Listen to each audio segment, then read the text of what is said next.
Good evening, distinguished speakers, educators, thought leaders, and change makers from across the globe. With great joy and deep gratitude, I welcome you all to this informative gathering, the AWTE Intellectual Exchange, under the profound theme, the strategic imperatives for inclusive education. This event is more than a conversation.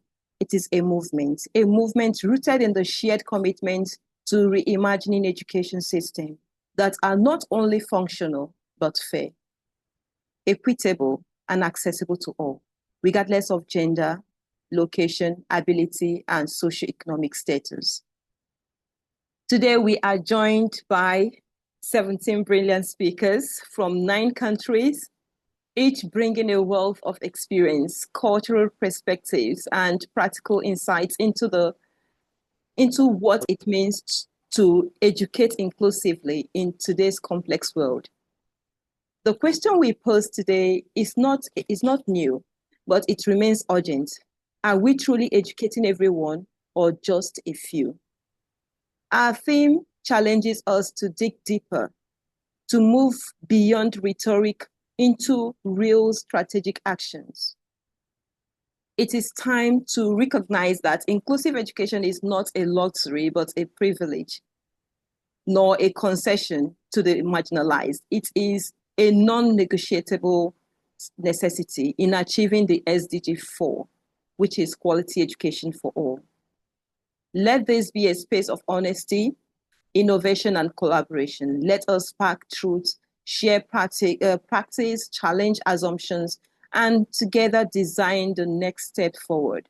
Our children, our students, and our future depend on what we choose to do after this exchange. So once again, I want to welcome you all to a Work for Education Intellectual Exchange. Let us think boldly, listen deeply, and act courageously. I welcome you all. Thank you very much for making our time to join us today. And I hereby declare the session open with the first speaker that will be gracing our floor today, Ambassador Kamal Lohani, who is going to be speaking first. The floor is yours, Ambassador Kamal. You have 5 minutes for today's session. Thank you, ma'am. Thank you very much. Thanks. Welcome. Greeting from India. And good evening to all the esteemed speakers present over here. Well, my name is Kamal Lohani. I am from Nainital, Uttarakhand. And thank you very much for giving me attention and listening to me. So today I have to speak on the special needs, special rights, inclusive practices for the learners with the disabilities. I think the children with the special needs are not defined by their limitations. They are defined by their courage, resilience, and the potential. Of course, they face challenges in life, but they have their own dreams, they have their own hopes, and they have talents, just like any other child has. So they may learn in different ways, move at different pace, or communicate uniquely, but they are no less than anyone. They are no less deserving of love, respect, and opportunity. And we need to understand that having special needs does not make a child less and weak. They need support that is tailored to them in the education, in healthcare, and in social inclusion. According to the United Nations Convention on the Rights of the Child, every child has the right to education, protection, and care. These apply to children with the disabilities. So these rights are like right to quality and inclusive education, a right to be free from discriminations, and right to express their views and be heard, and right to live in a loving and supporting family. But many children with the special needs are excluded from the classroom, from the playground, even from their own family. And it is very, very, very sad. It is really very sad. This is not fair. This is unfair. Even it is a big loss. Even it is a big loss for the society, as I think. When we exclude a child from the classroom, from the family, from the society, so we are not just denying them a chance. We are denying ourselves the gifts they bring for us to us. Their unique perspective, creativity, and the strength. So we need to educate ourselves, we need to educate others. Understanding disability helps reduce stigma and fear. We must promote inclusion in schools, in communities, and in conversations. Inclusion helps us all children learn empathy, cooperation, and respect for the diversity. We must advocate for the sources and policies that ensure children with the special needs and get care and education they deserve. And inclusion should be a right. Children with the special needs are not asking for the sympathy, they ask for the equality, respect, love, and opportunity and the dignity. And inclusive practices for the learners with the disabilities, I think inclusive practices for the learners with the disabilities are the strategies and policies and attitudes that ensures all students, regardless of their physical, intellectual, emotional, or sensory challenges, are welcome, supported, and able to learn meaningful meaningfully in the same environment as their peers. So, some key inclusive practices I have, which I have written here, I'm going to mention, and that is the first one is differentiated instruction. The second one is use of assistive technology, individualized education plans, IEP, universal design for the learning, UDL, collaborative teaching, co-teaching, classroom accommodations, positive behavior and support, and peer support and buddy support, inclusive school culture, family and community involvement. All these help a lot in many ways for the children. We need to promote an atmosphere of respect and empathy and acceptance for the children. We should celebrate even diversity. Inclusive practices are not about the helping the weak. They are about creating a learning environment where all students thrive. These practices benefit everyone by promoting equity, collaborations, and understanding. So I would like to conclude by saying that let us build a world where every child feels valued, supported, and empowered to reach their fullest potential. Thank you, ma'am. Thank you very much. Thanks for listening to me. Thank you very much, Ambassador Kamal. Your voice has championed a truth we must all hold dear. Thank Disability you, ma'am. is Thank not not inability. Your call for rights-based inclusion challenges us to stop making exceptions and start creating access by design. Thank you very much for this wonderful speech that you've just given. And moving on, I want to call on the thank you, ma'am. next Thank speaker. you very And much. thanks so much for keeping to the time. I think you're able to manage your time wisely. We appreciate. Thank you. That was a nice. Thank you, ma'am. Thank you very much. All right, moving on. I'm going to be inviting the next speaker, Ambassador Quach Thinai from Vietnam. Over to you.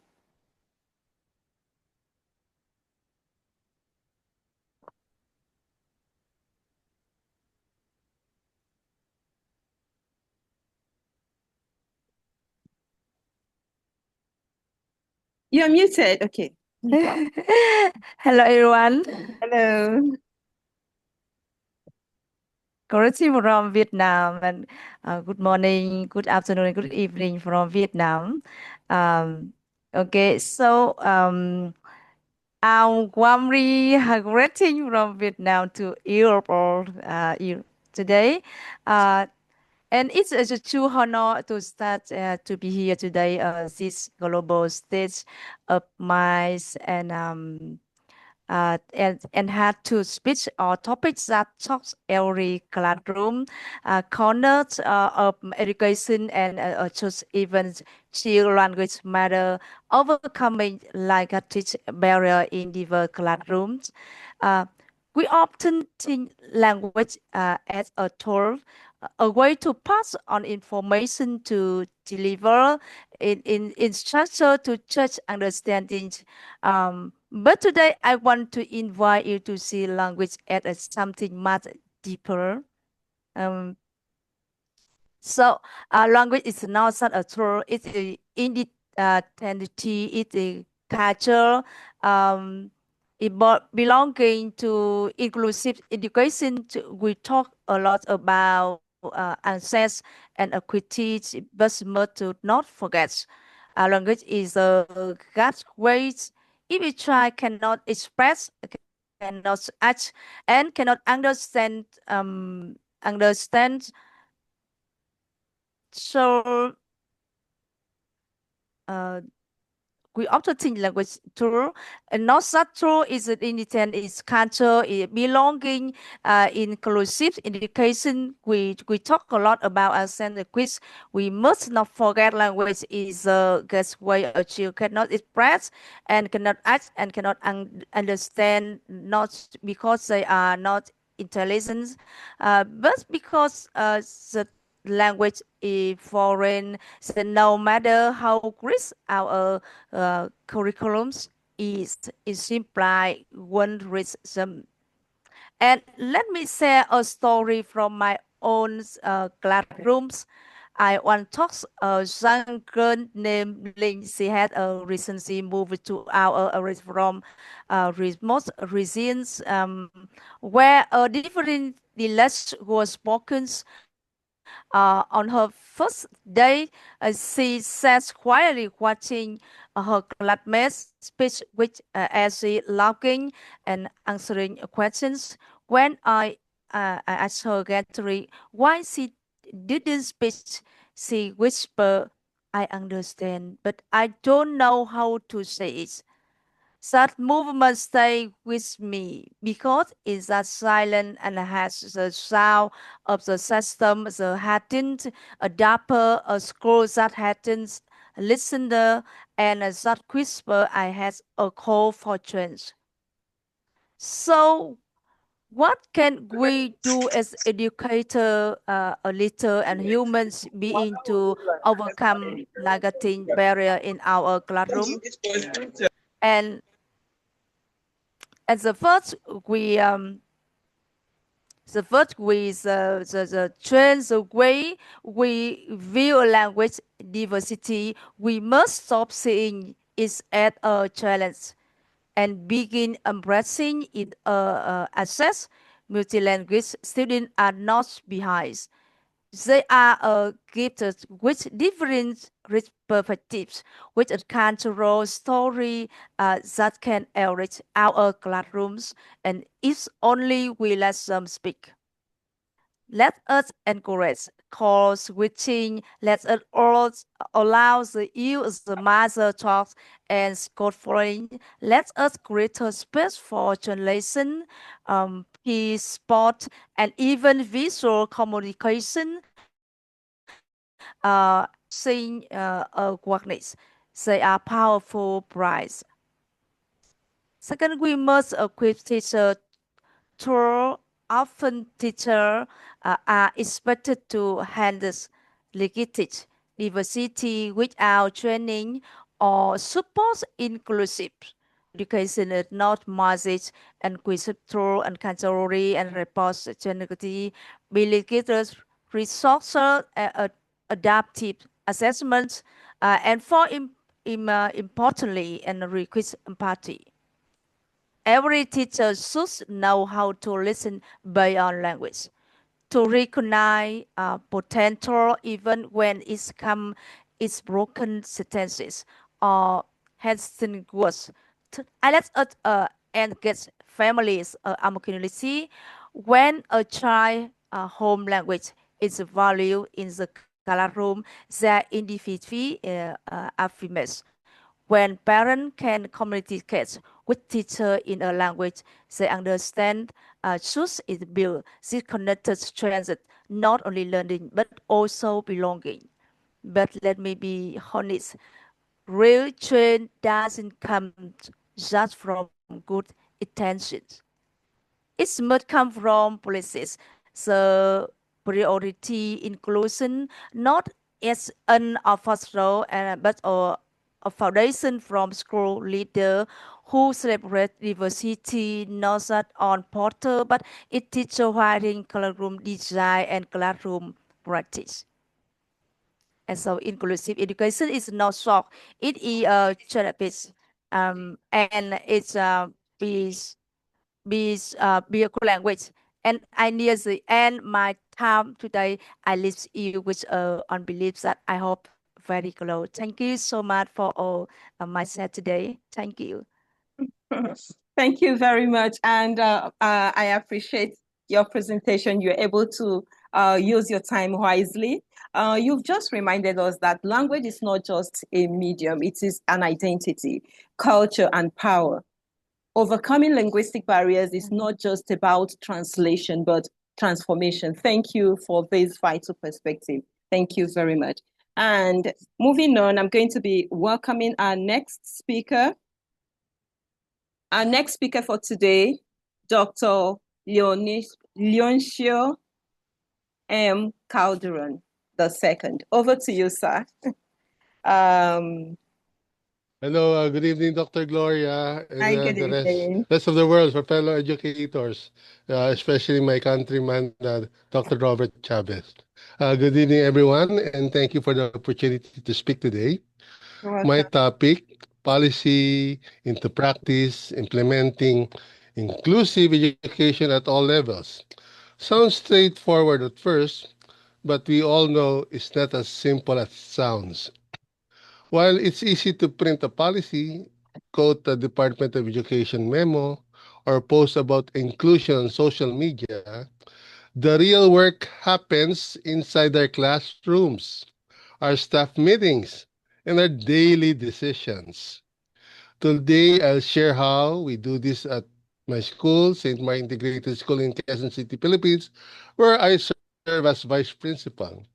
And my principal happens to share my surname, Dr. Rizelina Calderon, my immediate boss, even at home, and my loving wife.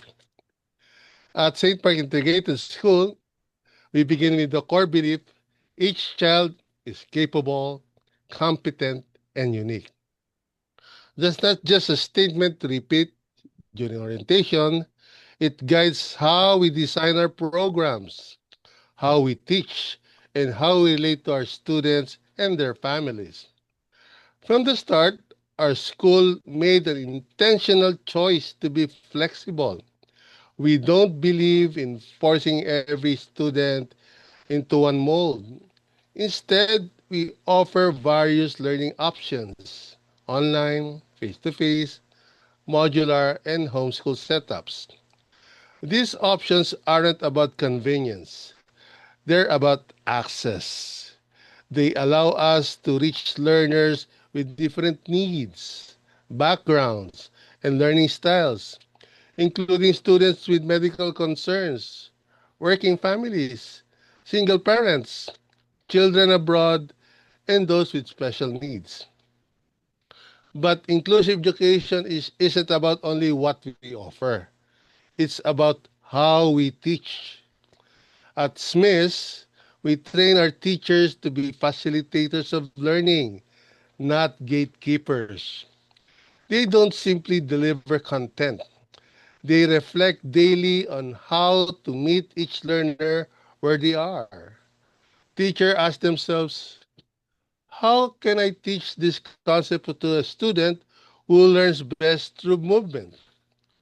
Or how can I assess learning without relying only on written exams?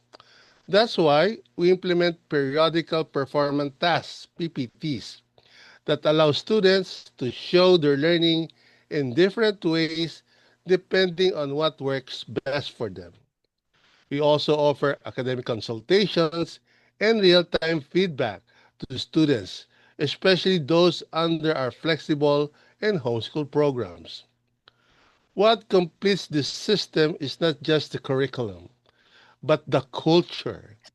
Inclusion is part of how we treat one another at school. Our values, excellence, compassion, integrity guide even the smallest decisions. If a child make a mistake, we don't shame them. We process with them. If a parent raises a concern, we don't brush it aside.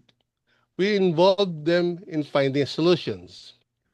Our belief statements at Smiths remind us that students should be holistically developed and that learning happens best when school, home, and community work together. We don't claim to be perfect. We make mistakes. We revise, reflect, and try again. But our commitment is steady. No child should feel invisible. No child should be left behind because the system refused to adjust. Inclusive education isn't about grand gestures. It's about small, consistent choices. It's in the way we plan lessons, the way we listen, and the way we respond. At St. Park Integrated School, inclusion is not a section in our handbook. It's embedded in everything we do. And that, I believe, is how policy turns into practice. Thank you and mabuhay. From the Philippines, Dr. Leoncio Calderon. Wow, wow, wow. Amazing presentation. Thank you very much, Dr. Calderon, for reminding us that policies alone are not enough. Your insights challenge us to turn written commitments into real change in classrooms, in schools, even in systems. We truly appreciate.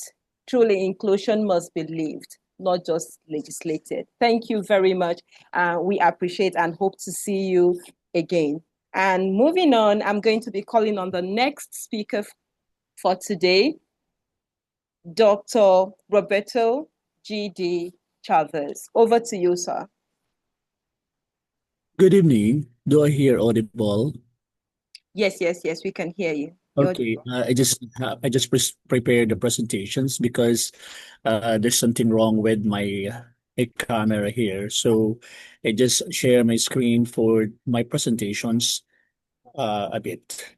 All right. My topic is all about equity in the classroom strategies for differentiated and culturally response teaching. Let me share my screen.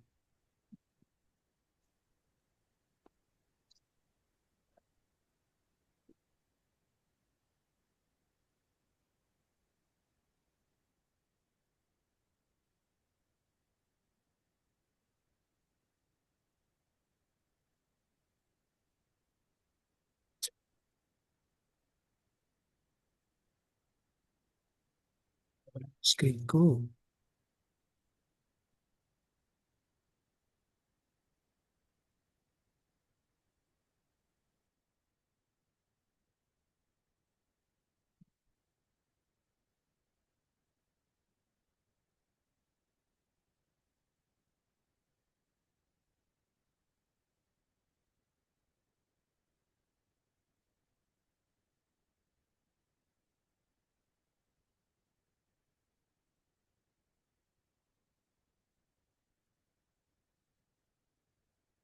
Hello, is anything the problem?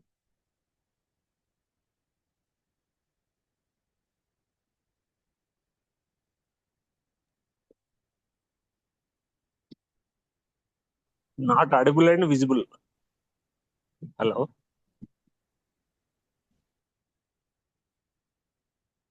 Dr. Roberto, we can't hear you.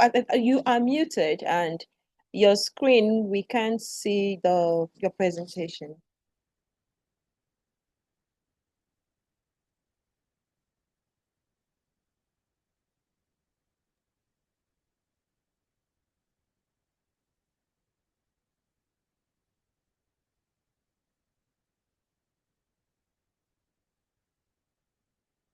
Okay, while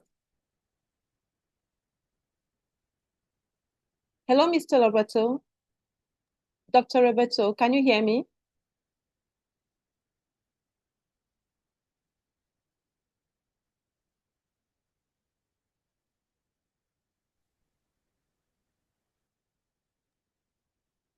Okay, I think maybe he's having some network challenge, probably.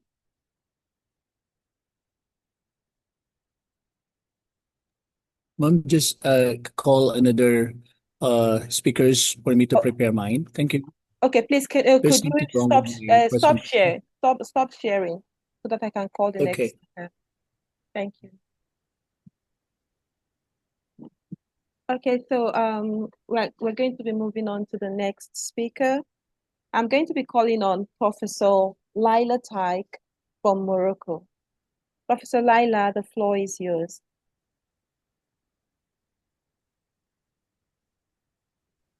Hello, everybody. I hope you are doing well, and all estimated speakers here, and Dr. Gloria, and everyone here. I'm very glad to be again with you. Yes, I'm going to share my screen, and I try to be brief within the 5 minutes allowed to us. Okay. Yeah. Go I ahead. hope that internet will have, yeah.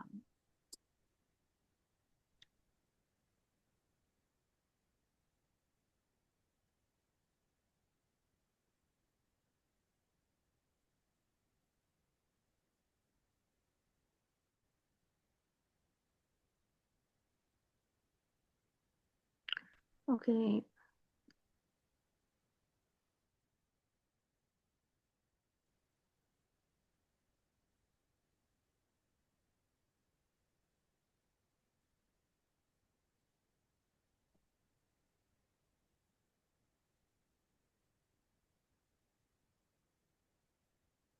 Okay, yeah, I need to maybe just be because of this inter. So my topic today is about technology uh, and accessibility, bridging the digital divide in education, AI-driven tools for all students' needs. So my presentation is not going to be very like theoretical, but I have chosen some set of tools that cope with my topic, which is technology and accessibility. What that is, since we are all teachers and educators, how we can like bridge that gap or the divide when we have like diverse learners and we to cater for all their needs.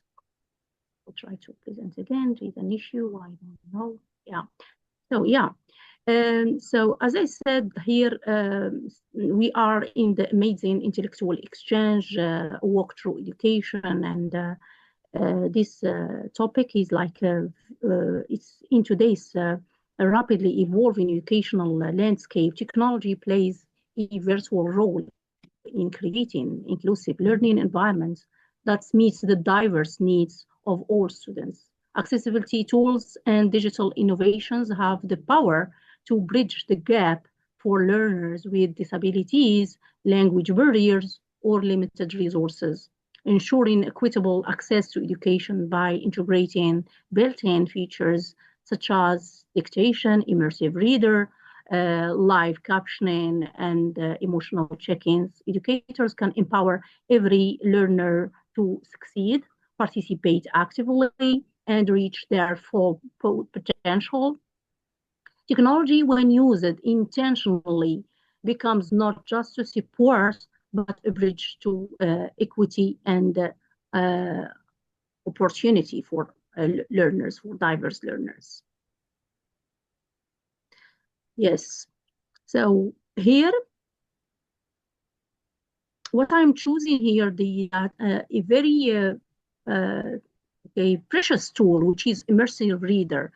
Immersive reader transform learning by making reading accessible and engaging for all students, endless, regardless of their challenges. So Microsoft, provided that in all her its platforms, Word, PowerPoint, SharePoint, every platform in Microsoft and also others. It comes like an extension that helps a lot to cater for those special needs learners. So how Immersive Reader simplifies the text? Immersive Reader transforms reading by simplifying text and removing distractions, making learning accessible for every student.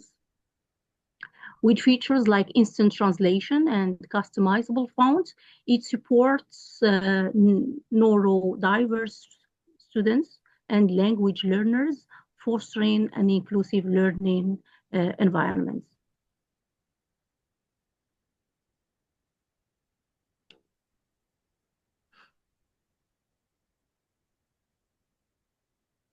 So all AI powers translation and text-to-speech. Also, immersive reader offers instant translation for multiple languages, making reading accessible for all students and enhancing their learning experience. The natural text to speech also, which is good for those who suffer from writing also, like they cannot write. So this feature provides clear audio support, enabling students, struggling readers and neurodiverse students to engage with text more effectively. Here I have chosen this set of built-in tools designed to support accessibility that you can find even in Word, like here, the editor. Editor is assist, is a tool. It's an extension on Word or PowerPoint or any Microsoft Edge. Assists with spelling, grammar, clarity, and writing suggestions to support literacy skills. I myself experienced that. So when you write your text, so your text comes like it corrects, it auto corrects all what you have written. So imagine how can our learners who are suffering from still struggling with spelling and grammar mistakes. So they write at least their ideas. They put their ideas on the any platforms, like for example on Word, and then they like this editor. When you click on it and select all the text written by the students, it corrects the students' spelling, the grammar, the clarity, and also even the punctuation. So the writing suggestion supports that kind of literacy skills. Or another one, which is dictation. Dictation converts spoken words. So for students, again, that are struggling on how they write, they type, and so like kinesthetic problems, so impairments, so they can just convert what they can speak, click on the microphone, and so this tool of which is called dictation, so it transforms the written word, the spoken words to text, helping students with writing difficulties or motor impairments. Another one, which speaking about it in details, is reading progress. Allows teachers to track and assess students' reading fluency through recorded reading and assignments, which is very effective. Believe me, try to use it with your learners. And also narration. It is another tool, provides spoken feedback or reading aloud for on-screen text for students with visuals or reading challenges. So another one is let's talk about math. So also for math teachers, another tool called Math Progress. It helps students solve math problems step by step, offering visual explanations and practice. Yes, so also Reflect, another tool. It encourages students to check in on their emotional well-being through simple feedback prompts, some emojis. So yes, it's good here that is the teacher reinforces that's social emotional learning skill, which is, as we know, this is very it's needy now. We need it in our 21st century skill, also the soft skill. Who is writing on the, please do not write on the screen. Live captioning generates real-time caption during presentation or meeting, supports students with hearing loss. So it's also good, like when the teacher is giving a lecture or a lesson live, So the captioning comes very important to accompany what is spoken to written. So yes, I think it's also important. So customizable accessibility features for all students.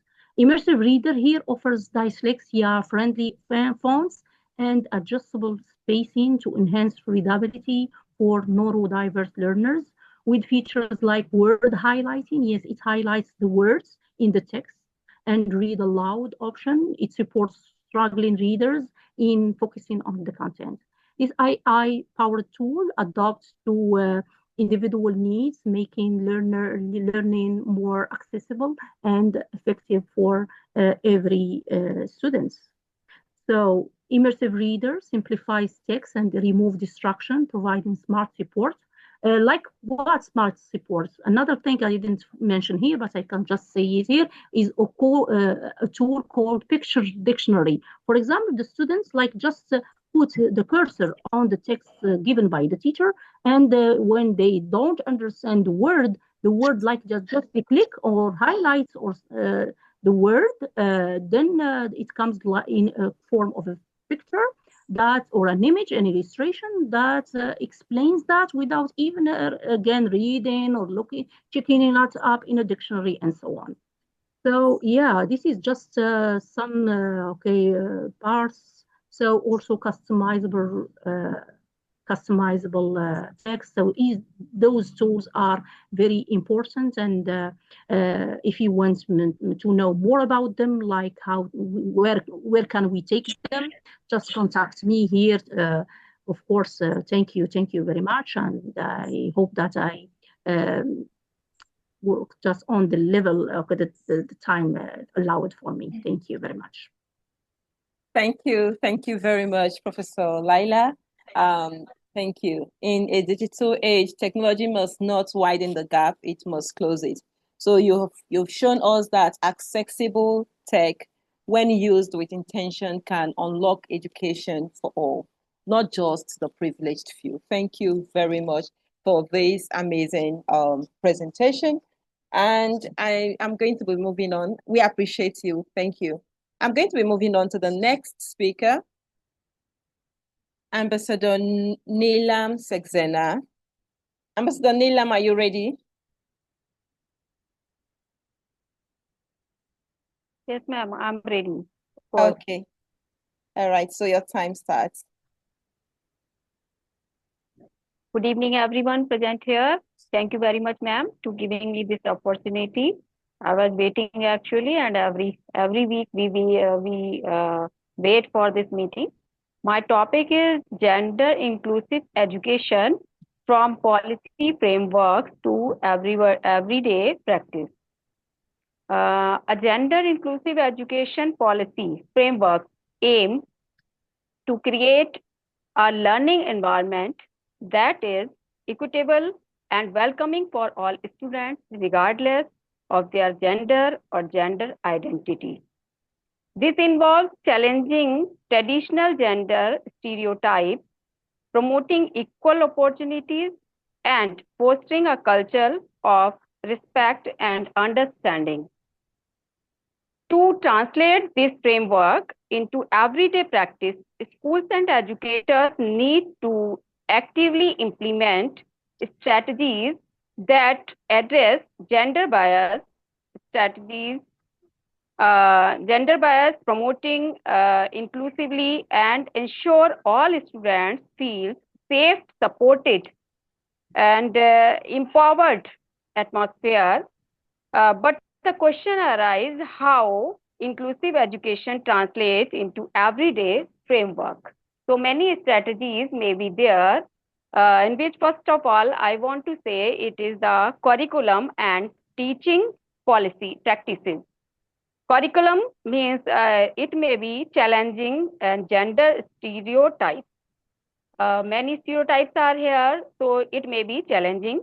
And promoting diverse role models. We can bring so many role models in front of the students whenever both genders are present, and different role models they can inspire the children. and encouraging STEM participation like science, technology, English, mathematics, including these all in our curriculum. Some of the other that hobbies type of subjects we can include in it, because sometimes we feel that these works are only of the girls, these works are only of the boys, but both can do both works. So here, home science, cooking, etc., these type of stitching type, fashion designing also we can include in it while taking STEM. Using inclusive language also. Sometimes we use these are means female, male, and these type of words. So inclusive language should be included in our curriculum. Except it, we can create a safe and supportive learning environment. It is very necessary. Government can do work on it, like addressing bullying and harassment. It should not be there. If this type of atmosphere is creating inside the classrooms, so government policies should be there, and these policies should be explored by the school or institution before the starting classes, before the starting session. In the starting of the session, both the teachers as well as the students should be told about these of policies, and promoting respect and empathy also. And for this, we can give the training to the teachers, and as I have already told, with different types of role models we can bring in front of the children to show the empathy, how to respect to each other, how to respect different genders. In which way sometimes we feel there is a stereotype that the girls can't do this work, boys can do only this work, they can do go outside, they can't go outside. If the tour is going, trip is going there, so sometimes parents don't support. So these type of respect and empathy and open mindedness is necessary, and time by time we can we can create the workshops also, we can organize the parents meetings in which we can show different movies and many examples, and what is actual demand of the society we can show, and these types of programs should be there. And next, addressing the system barrier also. In it, ensuring equal access. Both the children, both genders should be given the same respect, same duties to do work, and promote the gender sensitive infrastructure also. And in school, suppose they are sitting together. Sometimes I have seen in sometime in my school also, because that is in rural area. I feel that the students are sitting row, they will sit, girls will be sit in separate row, boys will sit in separate row, but sometimes it should be together. Seats should be there like this, and infrastructure should also be like this. And sometimes the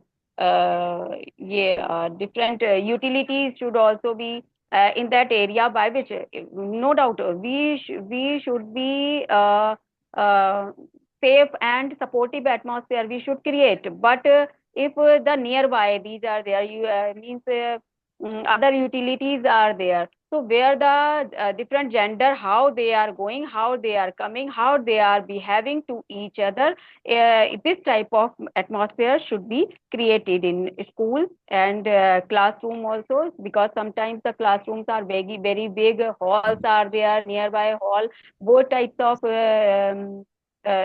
other utilities should be there.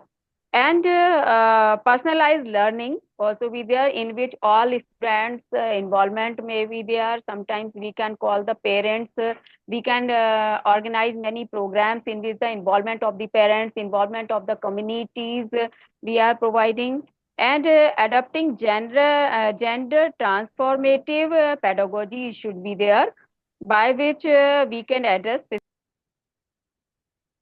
Yes, I think the time has Yeah, I think that is time. Thank you very much, Ambassador Nilam, for this amazing presentation that you've just given. You made it clear that Thank you. Thank you. Okay, thank you. So you've made it clear that gender inclusion isn't just about numbers on the form. It's about the lived experiences of our learners. Your emphasis on everyday practice is a wake-up call for meaningful gender equity. Thank you very much for this amazing presentation that you've just given. And moving on, I'm going to be calling on the next speaker, Ambassador Vanessa Sesi, who is going to be speaking on community and parental involvement, building local support for inclusive schools. Over to you, Ambassador Vanessa. You have 5 minutes. Thank you.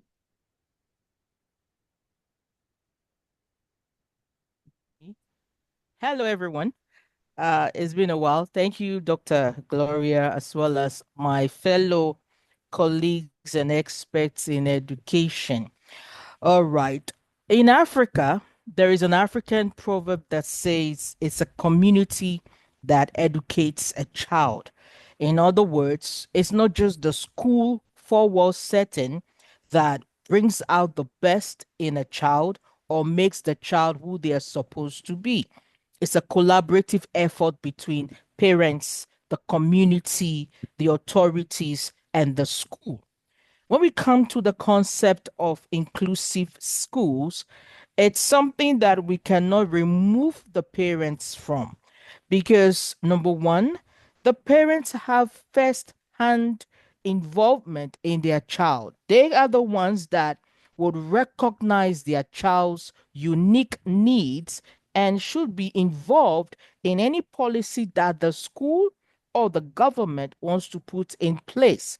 Because when the parents are involved, they are aware of what the school is doing, they are aware of what the government is planning of doing, and they are aware of what the school is doing. That way, when the need arises in the parent-teacher relationship domain, parents can give their full support. Secondly, we also, as educators, we need to look at the family setting from which the child is coming from. This can be a little bit dicey because culturally, some parents might not want any involvement with the school and their family life.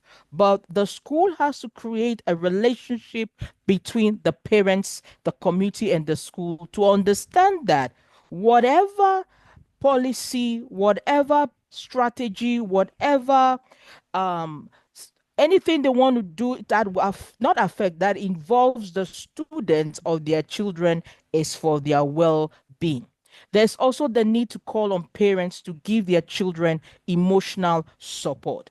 Now, this is very dicey because when we speak of inclusive schools, we want to concentrate on the school and the policy of which the school puts in place for the students who have special needs.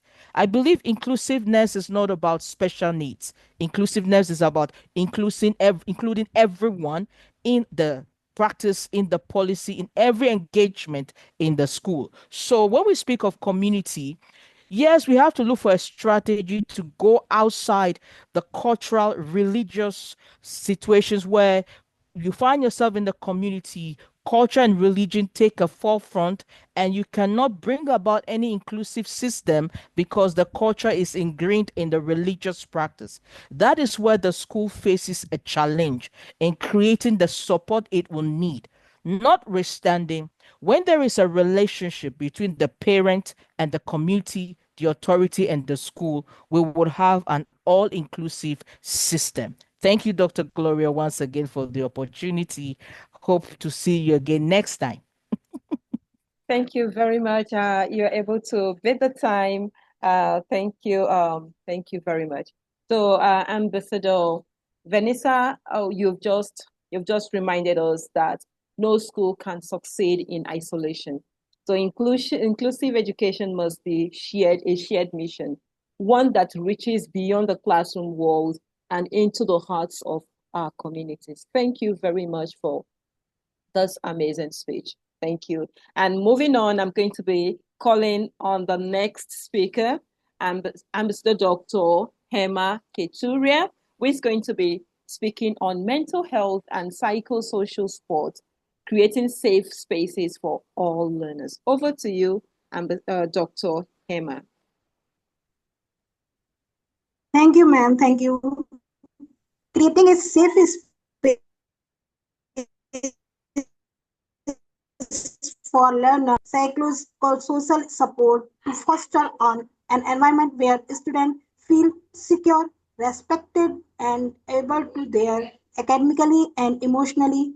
This approach recognizes that mental well-being is crucial for learning and development and requires a holistic approach involving teachers, staff, and wider community.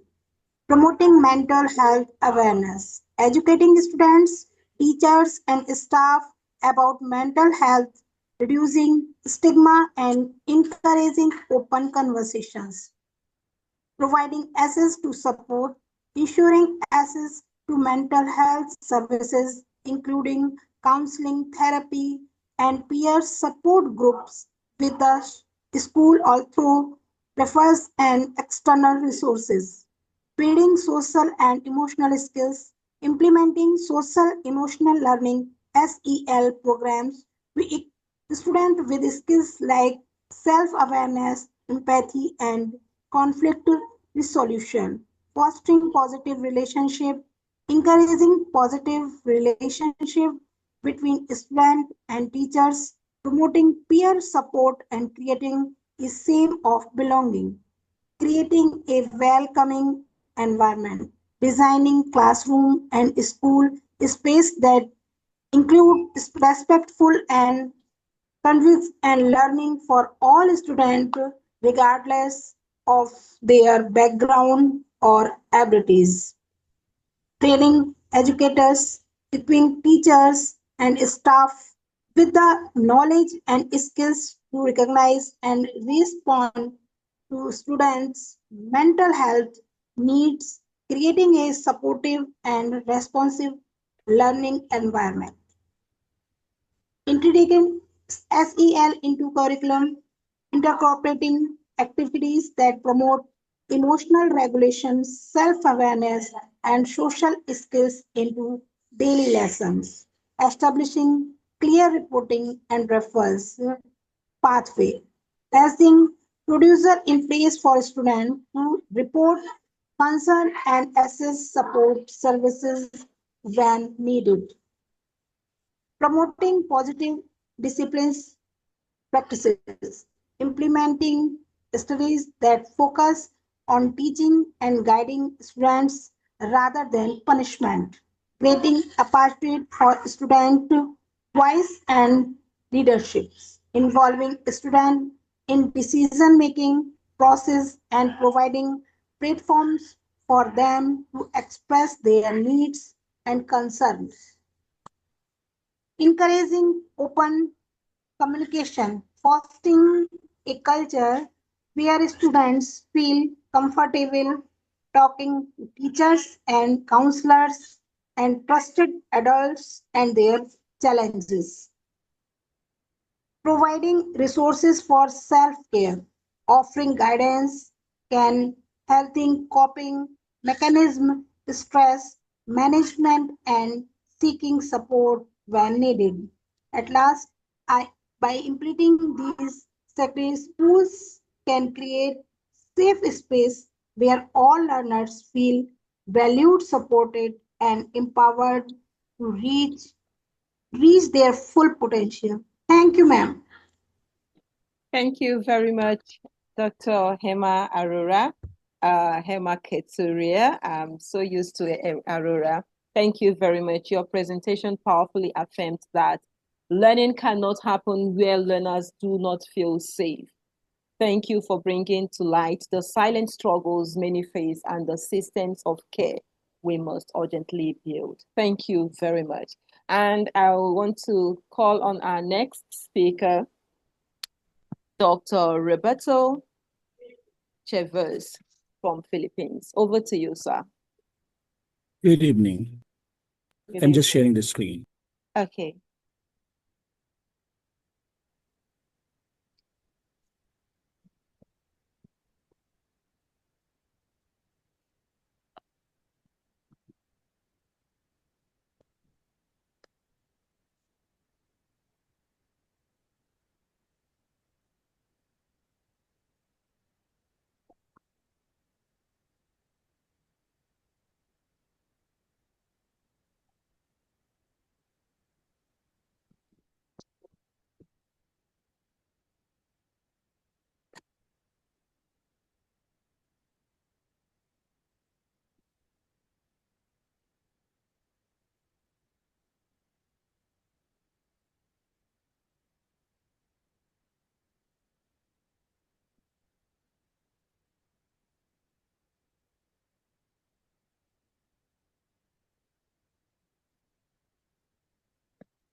Hello, Dr. Chavez. Varying the complexity of depth in the material presented, to learn the process of adjusting how students engage with the content. To understand, good day.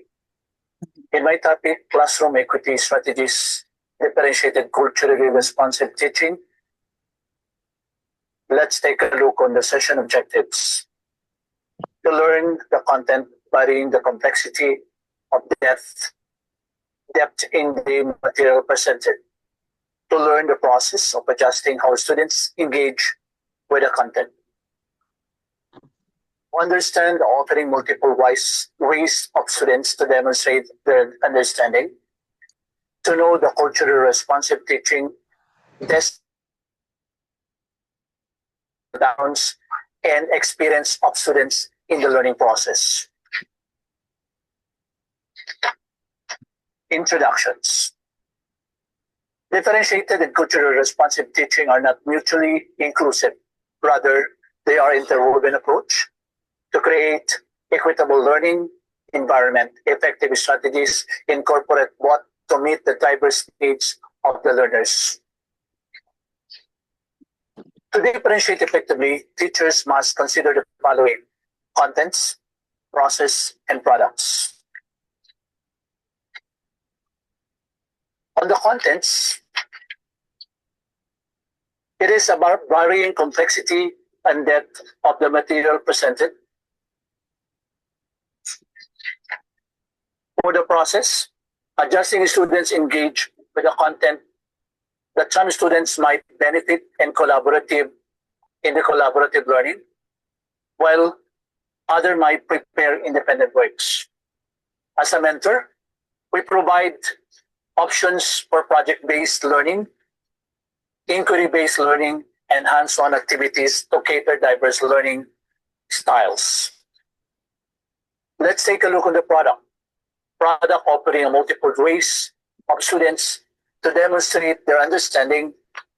This could involve allowing students to choose from range of options such as essay, presentations, artworks, and digital project.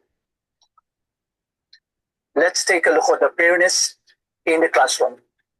Let's talk about fairness in the classroom.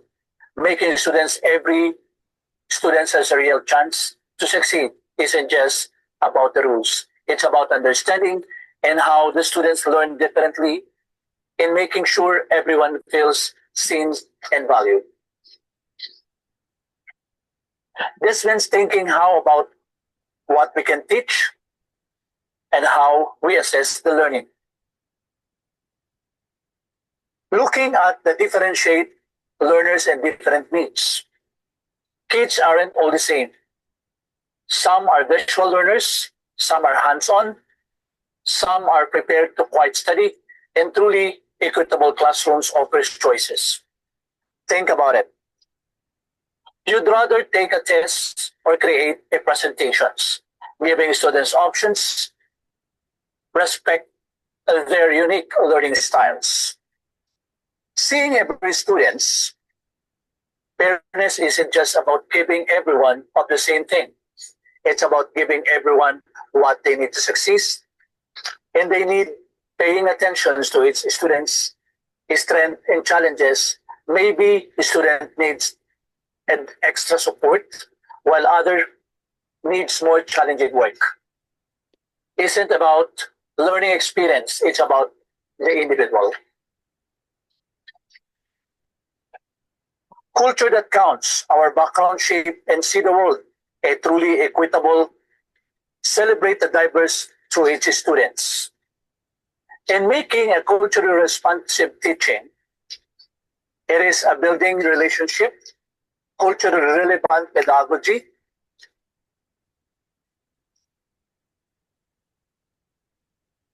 and then as well as addressing bias, family and community engagement.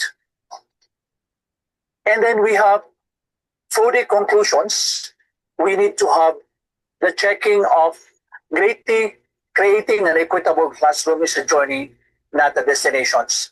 This means constantly reflecting in our practices, seeking feedback from students, but it is when every student feel valued and has the opportunity to shine. Equity in education is not a checkbox. It is a commitment of growing improvement by continuously evaluating our teaching methods, listening to those we serve, and remaining flexible. We can build classrooms where fairness is practiced and every child has a chance to flourish. Thank you. Thank you so much. Thank you. Thank you very much. Amazing presentation. Your presentation beautifully illustrated that equity isn't about giving every child the same. It's about giving each what they need to succeed. Thank you, Dr. Chavez, for showing us how differentiation can be a bridge to justice in our classrooms. Thank you very much. And I'm going to be moving on to the next speaker,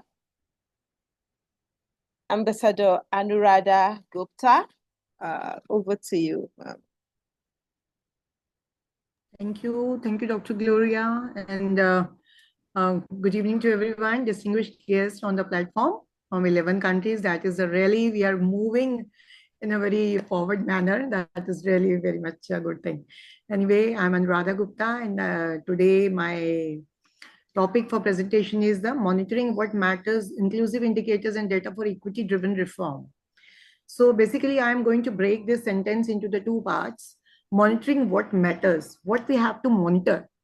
It is not just the scores or attendance, what we have to monitor in the classrooms, but the deeper factor that influence fairness, the student's success, how the child is going to get the success, not only in the education only, not only the academics only, but he can be good in the sports, he can be good in dramatics, he can be good in the any other the field wherever he wants to like. So it emphasizes basically quality over the quantity in the data collection for the students.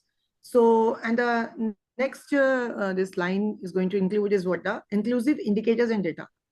So it refers to collecting information. When we are going to in data, that means it is going to collect the information that is going to reflect the real experiences of all groups, especially those who are often excluded.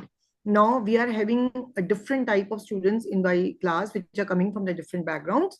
So there can be marginalized communities, there can be the girls and the boys, the gender-based differences there, the children with the disabilities are there, or those in the remote areas. So indicators should reflect diversity, voice access, participation, safety, and well-being of all the students. Now the equity-driven reforms, that means we have to focus on removing barriers for disadvantaged groups. It is not just about treating everyone the same, it is about giving each person what they need to succeed. So as I told, whatever the child wants to become, the child should be given that platform to reach his own goals.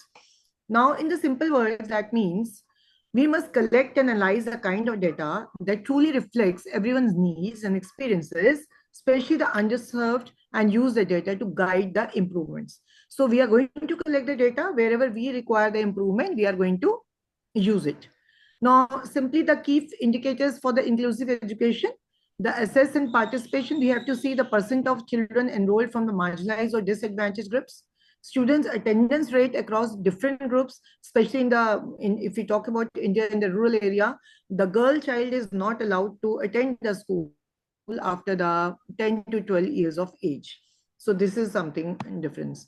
Now, learning and achievement, the learning outcomes disaggregated by the social and economic categories, progress tracking for the students with special needs or learning difficulties.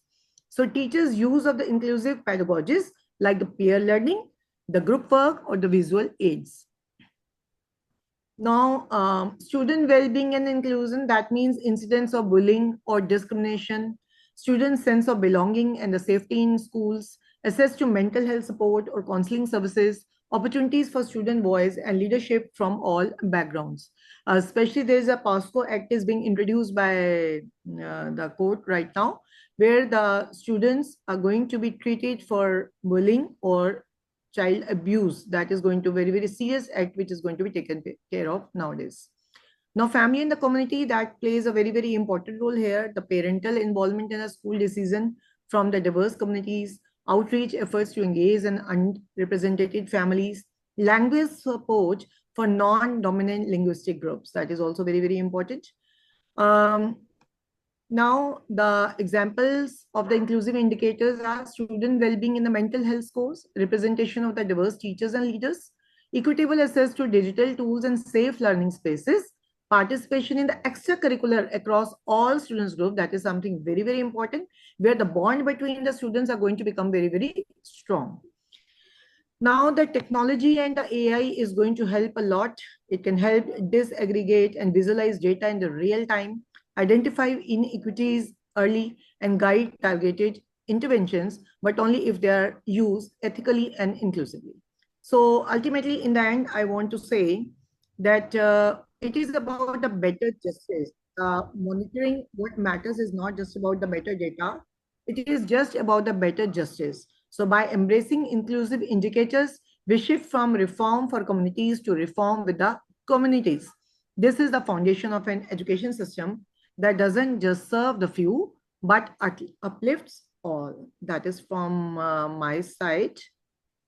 Thank you. Thank you very much, Ambassador Anuradha Gupta. You reminded us that what we measure reveal what we value.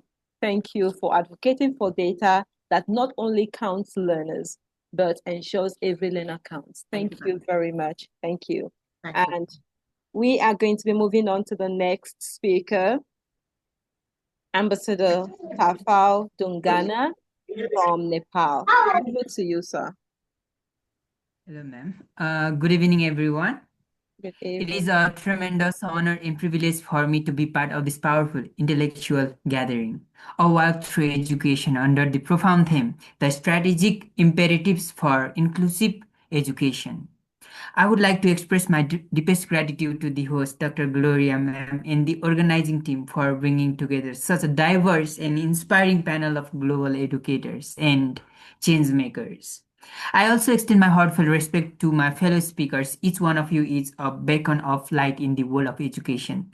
My name is Ambassador Safal Dungana, joining you today from Nepal. I feel deeply humbled to speak on the topic, the role of school leadership in driving inclusion and equity. Ladies and gentlemen, inclusion and equity in education are not simply educational trends, they are ethical responsibilities. They are rooted in the belief that every child, regardless of their background, ability, or identity, has the right to learn, grow, and succeed.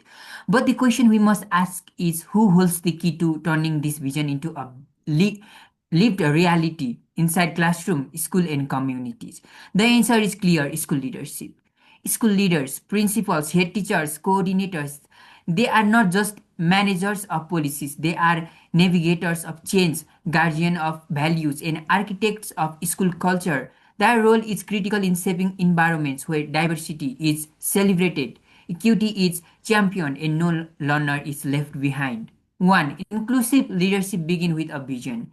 The first step toward building inclusive schools is having a leader with a clear and unwavering vision for equity and justice. This vision must be more than words in a policy document. It must live in daily decisions, interaction, and classroom practices.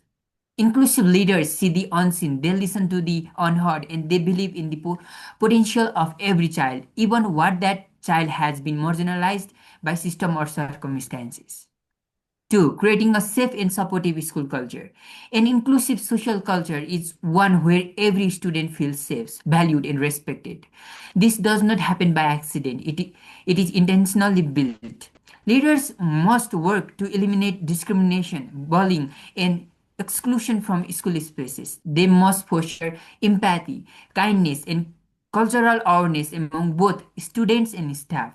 Whether it's providing prayer spaces, space for religious diversity, ramps for physical access, or translated materials for linguistic inclusion, it all begins with leadership that truly cares. Number three, empowering teachers to teach inclusively. Teachers are the closest to learners. School leaders must equip and empower teachers with training tools and support to address the varied learning needs in their classrooms. This includes training in different instruction, awareness of neurodiversity and inclusive learning, use of helpful technologies, building culturally responsive pedagogy. An inclusive leader does not micromanage, they mentor, encourage, and uplift teachers to innovate and adapt. 4. Data-driven, compassionate decision making. Equity is not about treating everyone the same. It is about recognizing differences and responding fairly. Inclusive school leaders use data not to judge, but to understand. They ask which students are falling behind, who is not attending regularly. Are our disciplinary actions affecting certain groups unfairly? This type of leadership goes beyond numbers. It connects data with empathy and drives meaningful reform. 5. Building community partnerships for inclusion. Our school does not exist in isolation. Inclusive school leaders know that true transformation requires community collaboration. They engage parent, local organizations, social workers, and even students themselves, creating a web of support that ensures no learner is left behind. In countries like mine, Nepal, where many children still face barriers due to poverty, gender, disability, or conflict, such collaboration is not optional, it is vital. Number 6, the heart of leadership, believe in students. At the deepest level, inclusive leadership is about belief. Belief in the child who struggles with language, belief in the girl who is told she cannot lead, belief in the student from the village who dreams of being an engineer. Inclusive school leaders hold on to this belief even when society does not, and that belief changes lives. Dear colleagues and fellow advocates for education, if we want our world to be more just, peaceful, and united, we must begin in our schools. And for our schools to become havens of hope, inclusion, and opportunity, we must raise a generation of school leaders who lead with compassion, courage, and commitment. Let us remember, inclusion is not an event. Equity is not a project. They are values that must live in the heartbeat of every school every day. As leaders, educators, and human beings, our legacy will not be in the walls we build, but in the lives we touch. Thank you very much for your time, your presence, and your passion. Thank you so much. Thank you. Thank you very much, Ambassador Safal. Your insights on leadership are so much. deeply inspiring. You showed us that inclusive education is not just a teacher's duty, it is a leadership priority, modeled from the top and lived at every level. Thank you very much. Thank you. And I'm going to move on to the next speaker, Mr. Michael Nana-Ndukwe from Nigeria. Over to you, sir.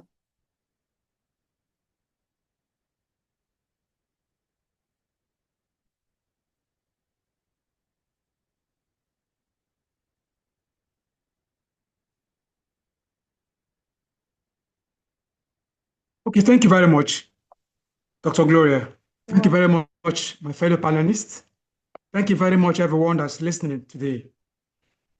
We're discussing about inclusivity. And here I want to discuss on the topic, students' voice and agency catering in the inclusion agenda. Yes, inclusion agenda, we need to make sure that it is not one-way traffic. It's a two-way traffic. We give to the students, we also have opportunity to interact with the students and get from them. And that means students' voice is very important, very needed. So after teaching the students, we give them opportunity to express their own opinion, their thoughts, and everything about their feelings about the learning experience. If we do that, we can be able to pinpoint areas where they have greater need, and be able to tailor our materials towards those areas to be able to achieve set goal. So that by allowing inclusivity to work in that aspect, in that particular aspect. Again, we need to value the students' perspectives, their feedback. We need to value it. If students tell us this is the area they are having problem, we shouldn't trivialize it. We shouldn't make it look like, why should they complain in those areas? It's important that those areas are noted down and adequate work is done to be able to take care of those areas of need. So that aspect, student voice will be taken into cognizance. Again, student agency. We need to empower students to take ownership of their learning. What they have learned is their own knowledge. It's not the teacher's knowledge. Teacher only imparted. If the student takes his own learning, he might add his own aspect of understanding and another aspect that could make that learning very unique to that student. So it's very important that we encourage students to see learning as their own experience and give them that empowerment to do that. Also, we should enable students to make set goals, to have set goals. What do they want to achieve in this term? Look at the curriculum of what we have. What do you want to achieve in this term? You can ask the student and get them to write it down.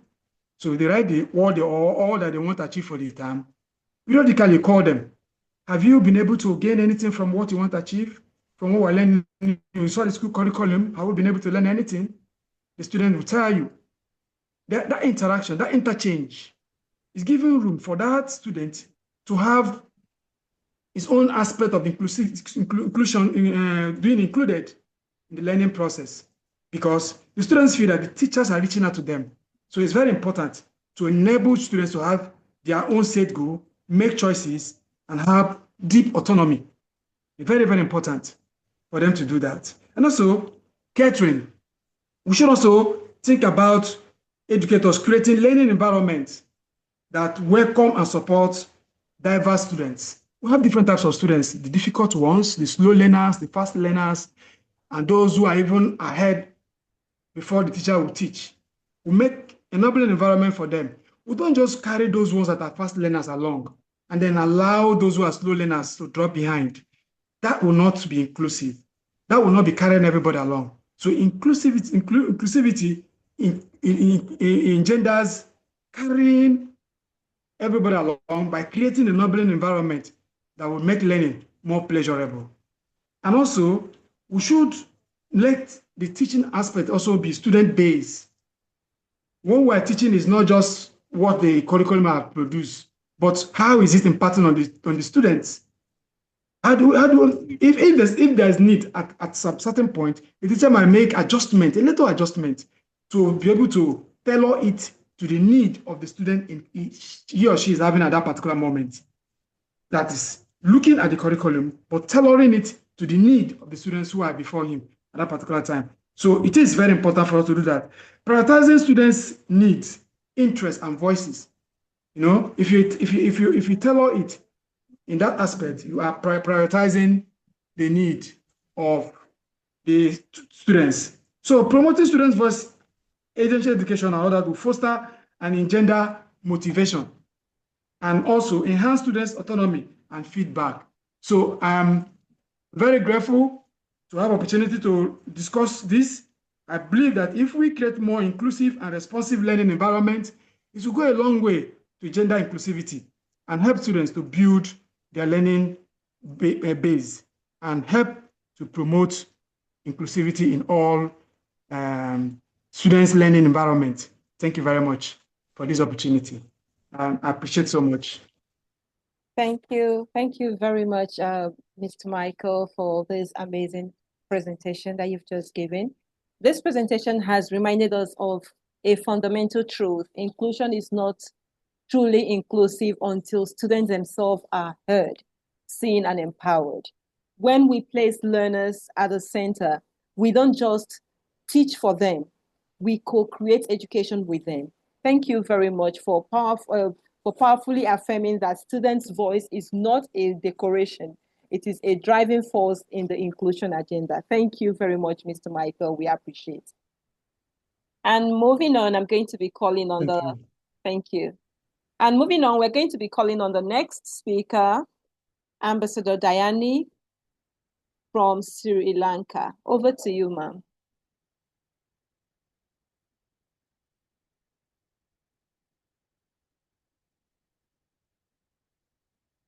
You are muted. You are muted.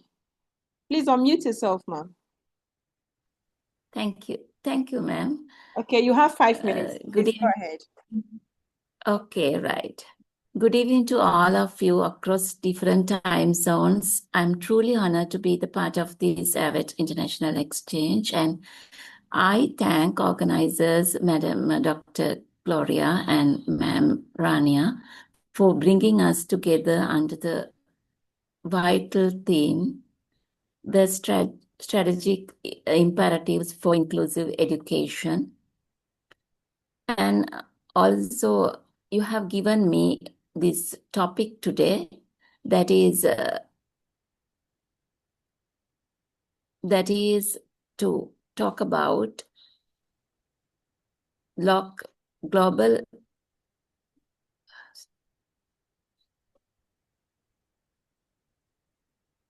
wait a minute. Right. That is to talk about how we can take the global themes to our local classrooms, from global goals to local action, aligning SDG 4 with inclusive education initiatives. So today I will speak on this topic. Let us begin with SDG 4, the fourth goal of the United Nations Sustainable Development Goals, which urges us to ensure inclusive and equitable quality education and promote lifelong learning opportunities for all. But how do we turn this global vision into grassroots transformation? First, we must understand the global text. We must understand the local text. Inclusivity cannot be copy-pasted. It must be contextualized. In countries like Sri Lanka, we face diverse educational challenges such as geographical disparities, economic hardships, language barriers, and the need for support in special education. To address all of these, we must listen to students, teachers, communities, because they are the real stakeholders of this. So we must make policy into practice. Many governments have inclusive education policies on paper. The real challenge is implementation. For example, while we promote integration of children with special needs, do our teachers receive proper training? Are classroom equipped? Local action means building teacher capacity, making learning materials adaptable, and training school leadership to drive inclusive change. And we should have the community partnerships. Education cannot be responsibility of schools alone. Civil societies, NGOs, religious leaders, and parents must become co-educators. In my work, I've seen how simple partnerships such as parent circles or village-level literacy groups can ignite inclusions. If SDG 4 is a train, community partnership are the engine that powers it. So technology must be And also the technology must be a bridge, not a barrier. Digital tools offer immense possibilities, especially in remote and marginalized communities. But we must ensure technology is not only accessible, but also inclusive by design featuring local languages, audio tools for visually impaired, and low data visions for rural areas. In Sri Lanka, we are exploring AI-driven language tools for bilingual classrooms, such as innovations turn inclusion from idealism into particularity. So we must measure what we do, what matters. We often measure school attendance and exam scores, but inclusion is more than that. Are children with disabilities thriving in schools? Do girls feel safe and empowered to lead? Are minority communities seeing their cultures reflected in the curriculum? So monitoring and evaluation system must be inclusive themselves. So in closing, transforming SDG 4 into local action is not a one-time project. It's a continuous journey of reflection, adaptation, and community engagement. Let us remember every learner matters. Let us work not just for education, but for equity in education. So thank you very much, ma'am. Thank you. I have given some important facts to you about my topic. Thank you very much for the opportunity given to me. Thank you. Thank you very much. We appreciate your presentation. Your message has connected the dots from vision to reality. You've reminded us that SDG 4 will only be realized when global ambition meets local action. Thank you for bridging the gap with clarity and purpose. We appreciate it. And moving on, I'm going to be calling on the next speaker, Ambassador Gayatri. Ambassador Gayatri, the floor is yours.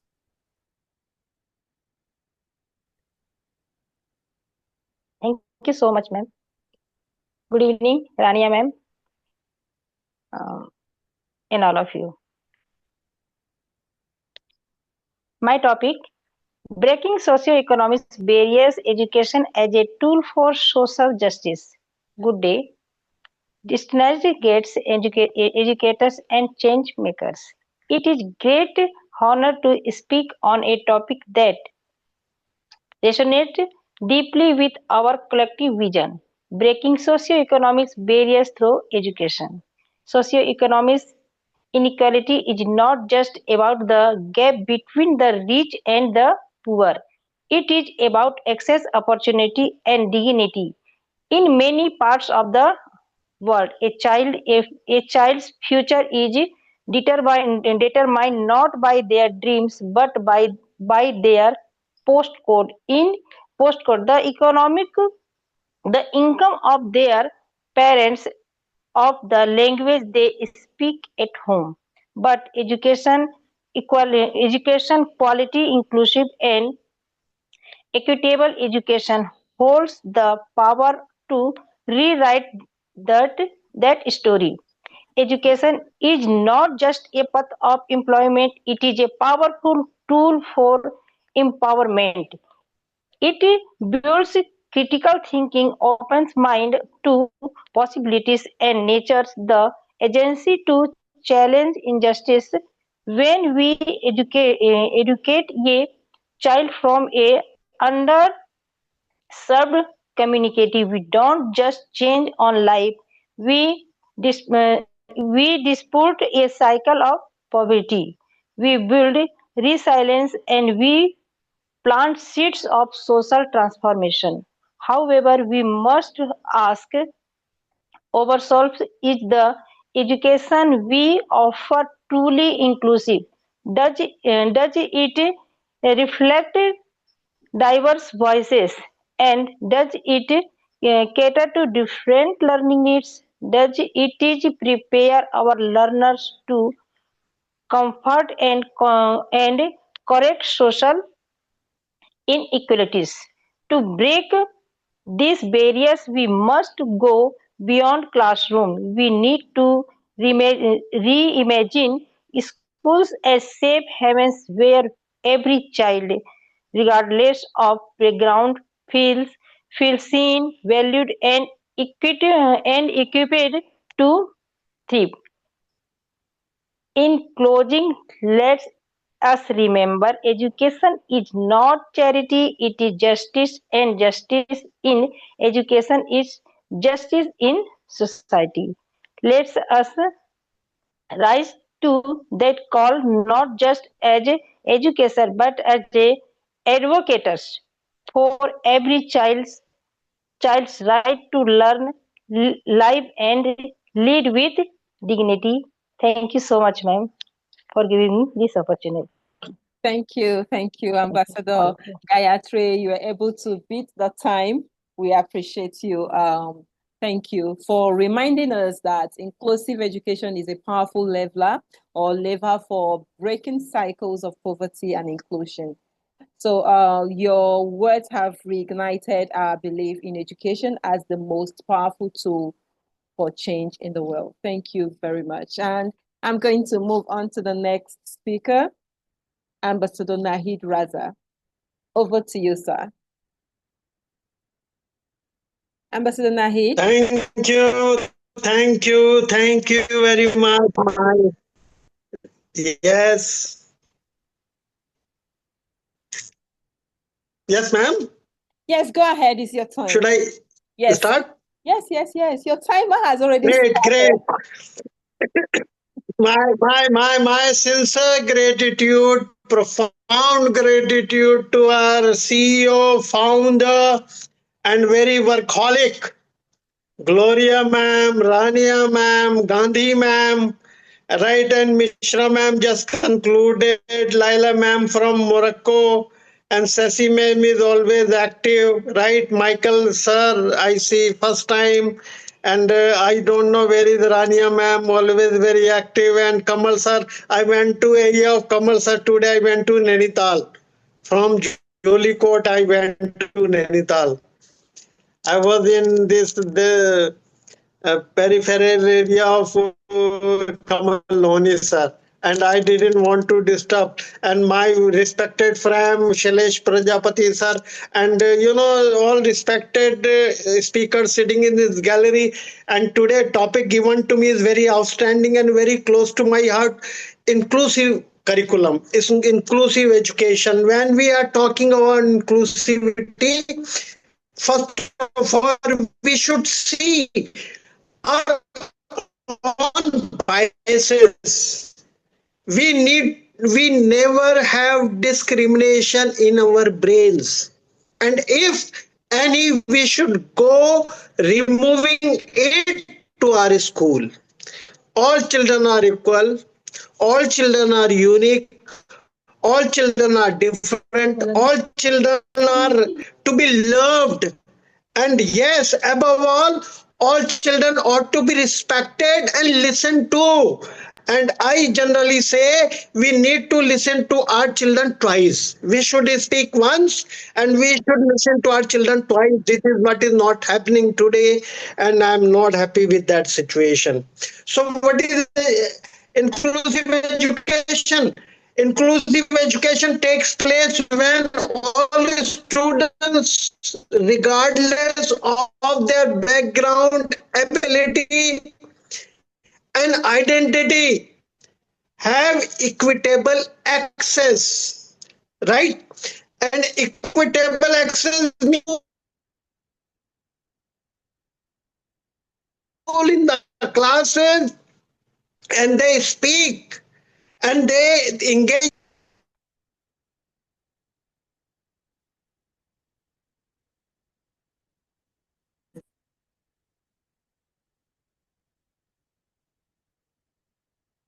I guess it's his network.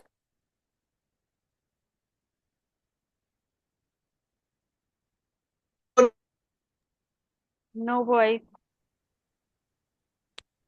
Ambassador Nahid, we can't hear you. I guess that's his network.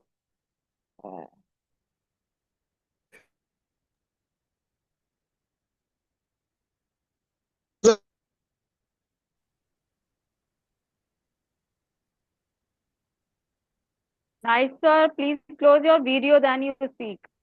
Yeah. I think you should. Why are they different? Because of the. So just off your video, your camera, off your camera, and then speak. No, I think it would go. Are you connected with Wi-Fi? Okay. Network Yes, issue is yes, there. yes. Right. Is it fine, ma'am? Am I audible? Yes, you have 1 minute left, sir.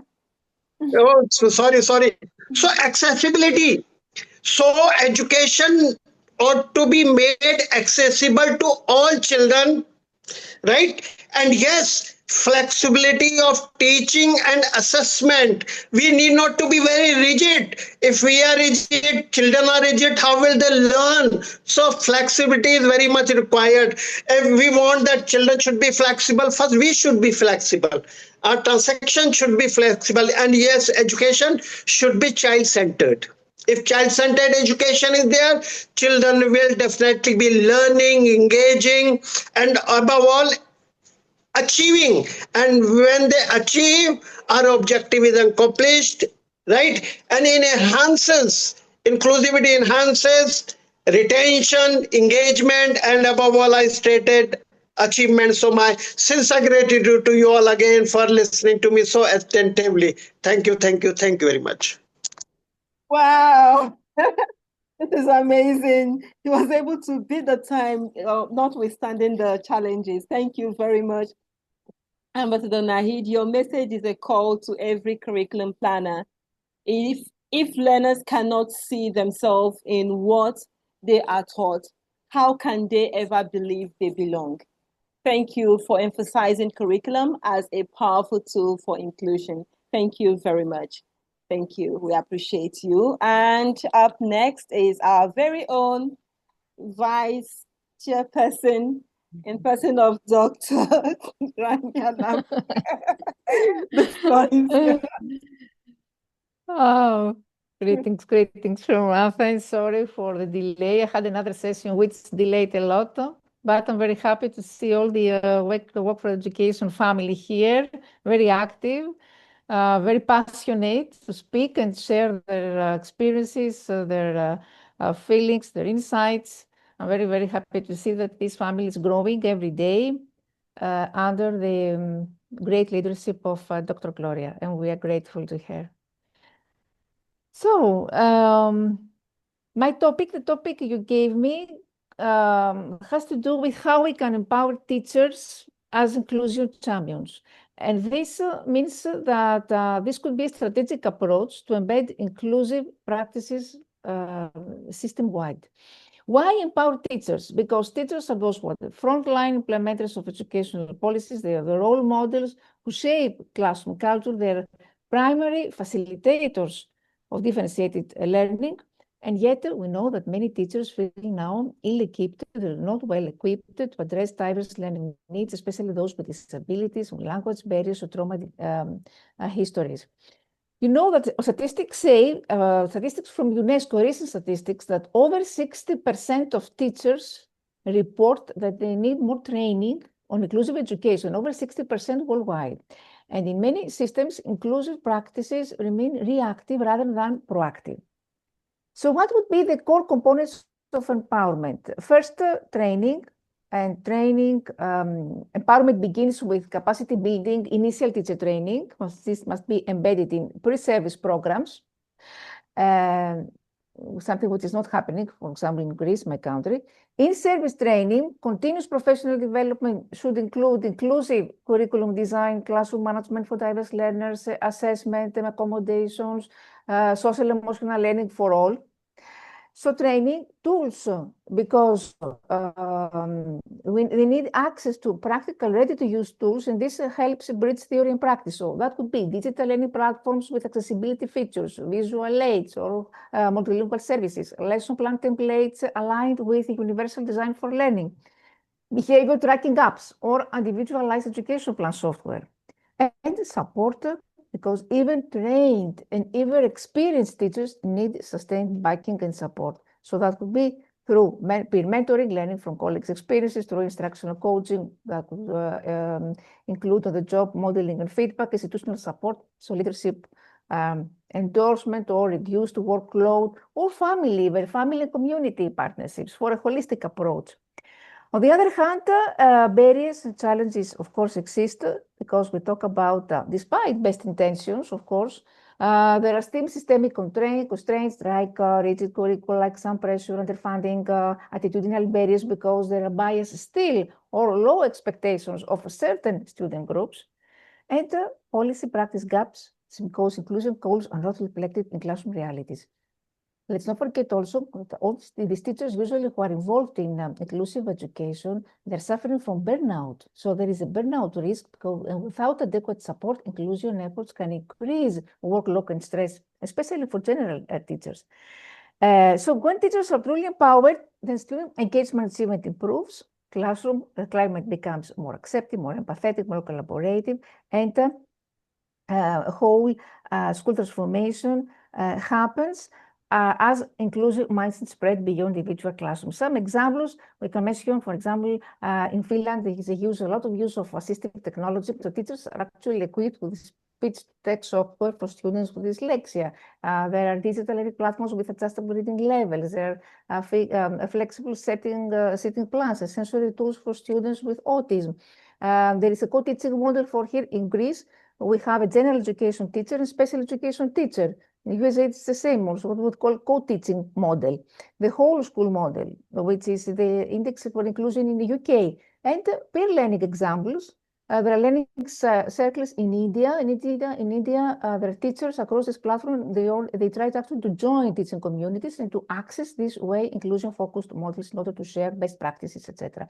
So by concluding, I want to say that the recommendation would be the policy alignment, the resource investments, very important, fund tools, assistive technologies, incentivize inclusion, so recognize and reward inclusion teaching excellence, and monitor evaluation, so use data in order to track inclusion effectiveness and areas for support.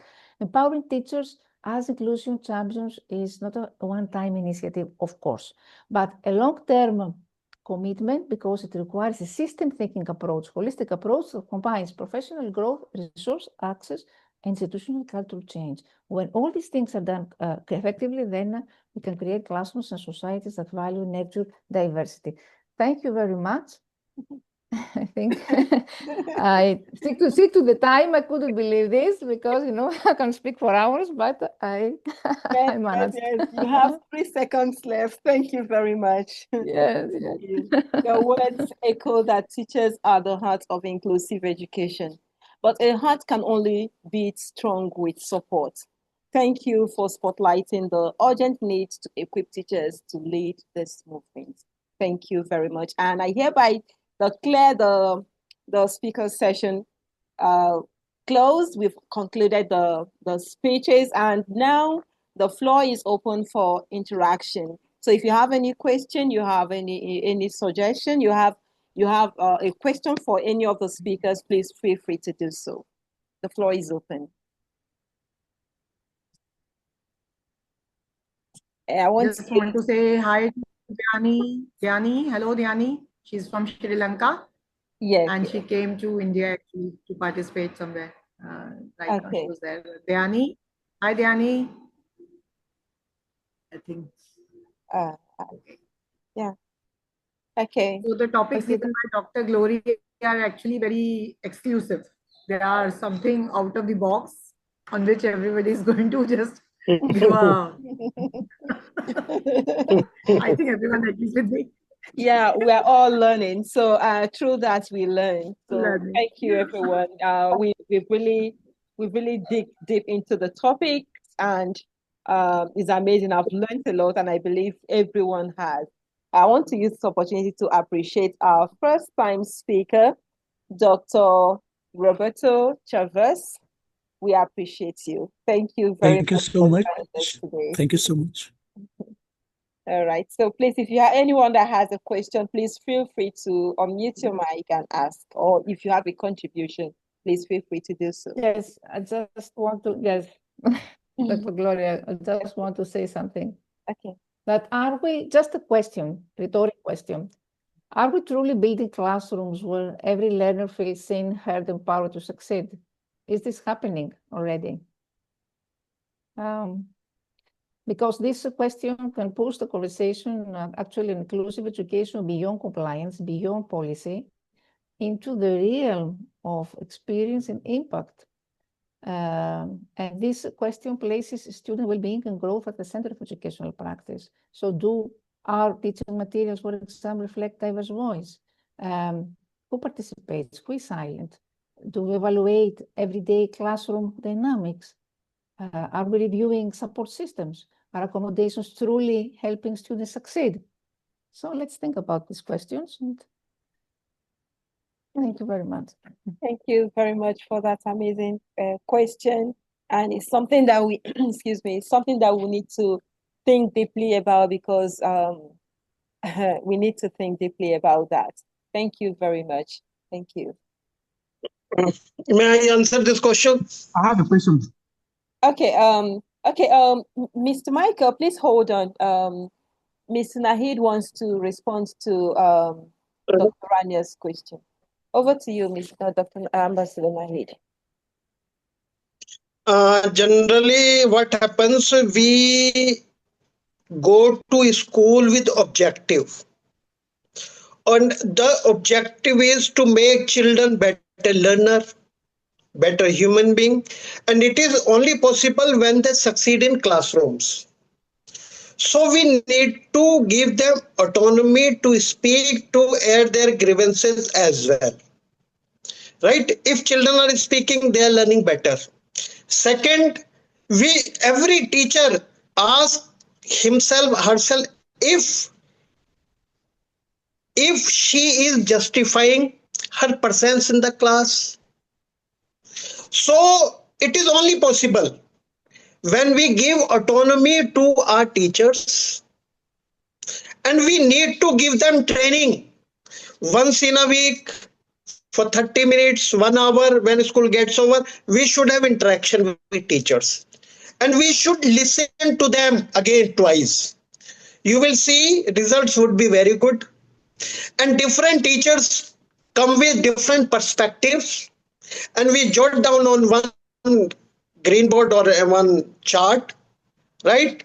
And everyone understands the dynamic of classroom, the objective of classroom, how children are achieving. And the best talk in the school is to talk about children. This is how children are generally successful. Thank you. Thank you very much. Thank you. Yes, Ambassador Vanessa Sessi, you want to respond to Dr. Rania's question? Yes, I want to respond if it's okay. Yes, okay. It's not like I respond. It's a contribution, because first of all, I want to say thank you to everyone. There's a lot of insights that I've gained from this section. But like we always say, when the rubber hits the road, all right, when it comes to reality, it's good we have different cultures represented here, different nations. I'm in a francophone environment, and it's very interesting because here is a case whereby there is that fixed system. So how do we even make the system inclusive? That is one of the challenge, because if that is the case, that's really one of the challenges that I think is what confronts us, because even teachers themselves don't want to learn. You see, what do we do in an environment where the teachers don't want to learn? They don't want to even go for training. They don't want to go for capacity building sections. They feel they know and they are okay with it. How do we deal with such a challenge in such an atmosphere?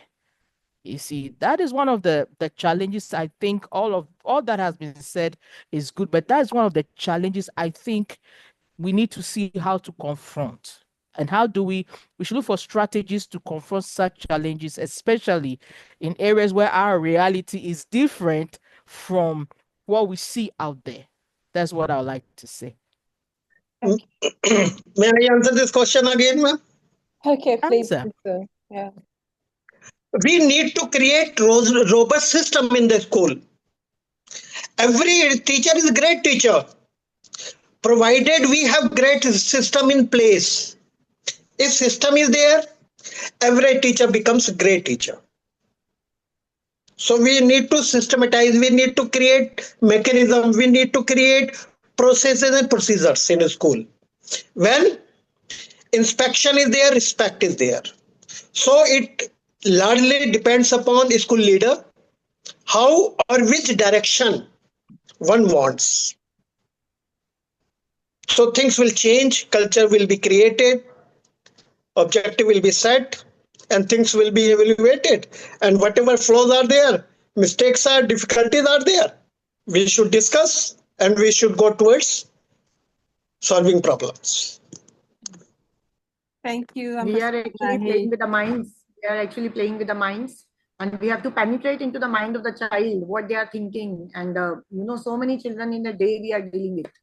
Not only the few class, but so many classes we are dealing with. So many challenges also for the teachers also, along with the new systems of education, the new role models which are given to us, and new rules and regulations which are imposed on us every day by the system, as well as the boards also, the education board also, and so I think that is going to, I think the teacher's job nowadays are most terrific job. Yeah, thank you, you. everyone. Thank you. Thank you. All right. So, Mr. Michael, your question. Yeah, thank you. Very inspiring.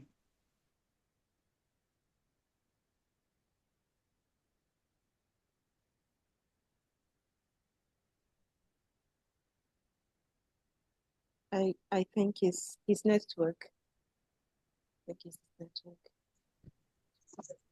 Good evening, everyone. Hi, good evening, Dr. Gloria. Yes, while we are waiting for his network to be restored, my own answer to Dr. Rania's question or statement may be wrong. Let me assess myself before I say it. But I think it can only be achieved individually. We have been talking about inclusion in anything we do.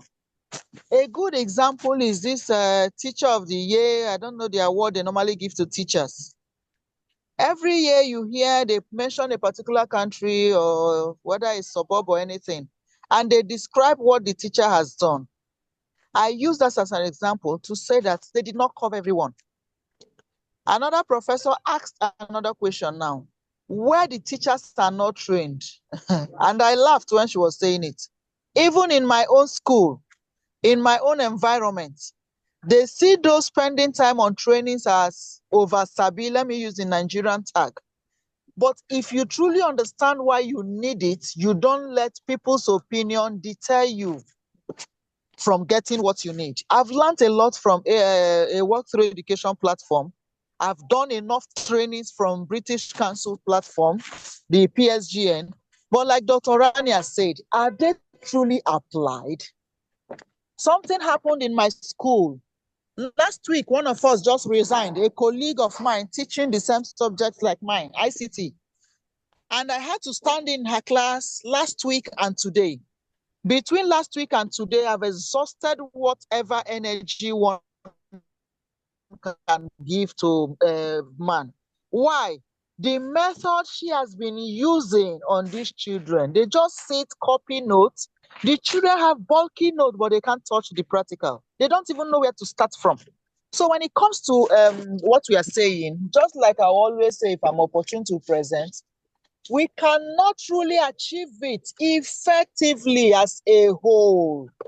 But by the time individually we are making that impact, I think with time, because we really need time in order to achieve what we are practicing. By the time a learner goes to 4 or 5 classes of different teachers and they are comparing, when they sit with the owners of the school to make contributions, they are pointing at teacher A, good evening, sir, or teacher B, to say, no, I like how this teacher is doing. And with time, the school may deem it fit to tell teacher A to come and give what we call in my school knowledge sharing session on how things can be done. Do you understand? So by that way, others may now learn from how it should be done. In general, it may be difficult, but individually, let's not relent in his or her own field, and gradually we will achieve whatever we want to transfer to this future generation. Thank you, everyone. Thank you very much. Amazing. Thank you. Thank you. Okay. So, any other question, contribution before we call it a day? We have 4 minutes before we close for today. So, in that 4 minutes, anybody with a question or anything? Yeah. Yes, Dr. Gloria. Yes, please. Yeah. I think that answering that questions of how to be successful, also in and to include the inclusivity in the classroom, it is not just the job of the teacher. Of course, within the classroom, the teacher can. I think the best practice for a teacher when she faces a diverse classroom is like the group work, our role plays, and especially the group work. So you give you make like a combination of students in such an activity. Of course, thematic has that inclusive activity, of course, and with the diverse students from different backgrounds, from different special needs and so on. So we have to give them different tasks. So here the teacher is the facilitator to give every student that, because he knows his students very well, he gives every student a role, the speaker, the person who draws, the person who manage the speech or whatever. So give them the roles and feel them responsible about themselves and about, or make them, feel they are, engaged and very important in points that they are skillful at. The second thing is that I started with is that it's not the role of the teacher alone. For example, the parents who knows well the needs of their kids. So we need to engage the parents, the community, into meetings and talk with them. And why not the teachers, even the parents themselves do certain activities like presentations in the class to, the kids, they need to know that like their parents are also engaged with their kids in the classroom. I think it's up to the school to open for the teachers to come to the class at least twice a month, for example, and do certain activities with their kids. Here, the teachers observe how the parents observe, because they can't tell you how is their kid, how is they learn well, how they perceive and they acquire the learning. The learning is just about school. The learning of home, how they acquire things, how they need they do, how, what are the things that they do at home in order to with their siblings, and so that must be transformed to say to the teaching environment. And that way the teacher, that helps a lot the teachers, the educators, the instructions to know more their learners, because it's all about, do you think that we know our learners well? How we shall all proceed with these theories and approaches, because there are lots of approaches, but if you understand a person, you put yourself into his shoes and you give a specialized and differentiated learning for that special kid. He'll be caring. Yes, this is, I think, the best way, like when you know and then you understand, and then, you use all your social emotional skills in order that you can cater and give the information appropriate to A students or to B students or to and so on. So this is like parents is also very important agents into the learning teaching process. Thank you. Thank you very much. Thank you. And this brings us to the end of our session today. If you have any question or any contribution, you can do so through our WhatsApp group or our Facebook page. We can interact more on this topic. So we've had we've had a remarkable journey, and we've shared a lot, from powerful keynote insights to deep cultural perspectives and classroom innovation. We have collectively explored the strategic imperatives that will shape a more inclusive, just, and responsive education system for all.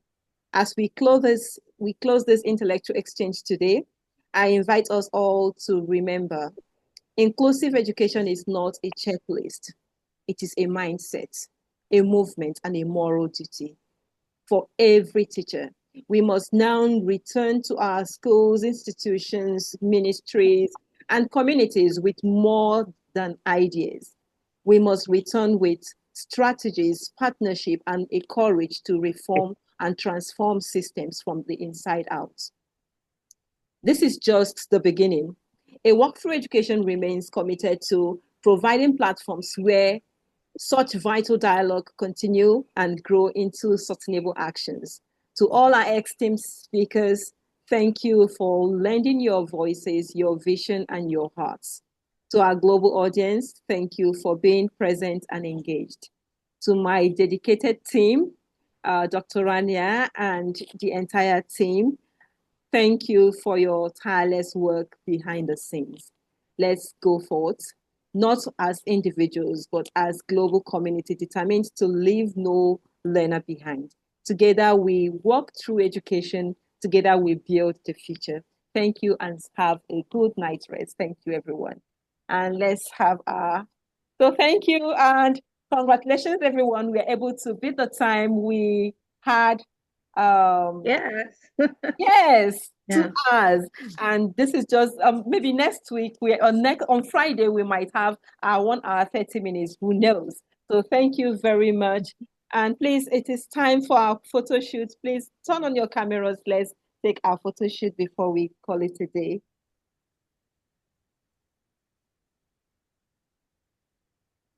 And I'm sorry if the timer stopped you along the way. I'm very sorry. We're trying to manage the timing. So please pardon me. Thank you. All right, so we're going to use our favorite emoji, the heart emoji. So after the count of 5, everyone, please just click on it. Once I count 5, everybody will press it at the same time. So are we using another emoji, or we're going with the heart? I think the rocket is one nice one. Okay, we should go with the rocket. Okay, let's go with the rocket. Where is the rocket? The rocket is just close to the heart. Yes, because no, I can't find it. Okay, you can search in effects. All right, I can see mine here. Yes, okay. So after the count of 5, I believe we've all found it. So 1, 2, not yet. 3. If you didn't find it, you can use another emoji, your favorite emoji. All right, 1, okay. 2, 3, 4, 5. Let's go, everyone.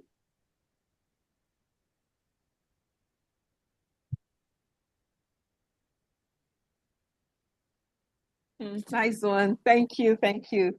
All right, this was an awesome session. Rockets for today. peace, not rockets for any country. So it's rockets for peace. Yeah, it's for peace. Yes, okay. yes, exactly. Okay, so that means we use the right emoji. All right, so I invite you all to join us on Friday for our panel session. It's going to be an amazing one. It's a continuation of this topic. So please, you are welcome to join us. And have a good night's rest, everyone. Bye-bye. Good night. Thank Bye-bye. you. Thank you very much. Gloria, Dr. Rania, Dr. Subratri. Robert. सभी लोगों को शुभरात्रि everyone. Is it Soap Sandia? Good night, everyone. I don't know what to say. Namaste, namaste. Hello, everyone. Dr. Rania. Very nice session. Thank you so much, Rani ma'am. Gloria ma'am, and all of you. Can you hear me? I want to introduce my elder. Yes. Let's see him now. Mr. Kingsley Ugoke. He's my elder brother. He's a lecturer. Oh, it is, oh. The lecturer. Nice Yeah. to meet you here. We hope to see you here more frequently. Yeah, congratulations. Yeah, yes, it's first time. Yeah, you look like each other. Yes. Yes. What do you say in your own language, Dr. Gloria? What? How you say hello in your own dialect? How do you say hello in your dialects? Ndewo, ndewo. Ndewo. Ndewo. Dejo. Dejo. Dejo majo alalaka ni ala. Salam. Salam in our language, and bye-bye. Salam alaikum. I see you on Friday, everyone. Bye. Bye-bye. Hey, nice